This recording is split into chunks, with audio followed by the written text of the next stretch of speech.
अस्सलाम वालेकुम नाज़रीन। ड्रामा सीरियल जानिसार आज अपलोड नहीं किया गया क्योंकि जो व्यूवर बहुत ही ज़्यादा परेशान है, क्योंकि जो इसकी हर किस्त ट्रेंडिंग में जा रही है। व्यूवर को बहुत ज़्यादा इंतज़ार है। इसकी वजह यह है वो ड्रामा आया है इश्क हुआ, वो इस जगह पर आ रहा है और व्यूवर को बहुत ही ज़्यादा फरमाइश थी। यह 3 दिन चला सकता।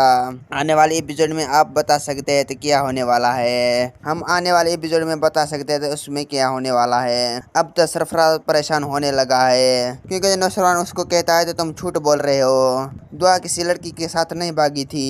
सरफराज कहता है मैं नहीं जानता था वो किस लड़की से भागी थी, लेकिन वो घर से भाग कर चली गई थी, जिसकी वजह से मैं आज भी उसको नफरत करता हूँ। ये बात सुनकर बहुत ही ज़्यादा नौशरान गुस्से में होता है। नौशरान कहता है जो कुछ आप कहते हो वो सब कुछ गलत कर रहे हो, तुम्हें इस तरह नहीं करना चाहिए, तुम्हें किसी की भी ज़िंदगी को तबाह और बर्बाद करना नहीं चाहिए।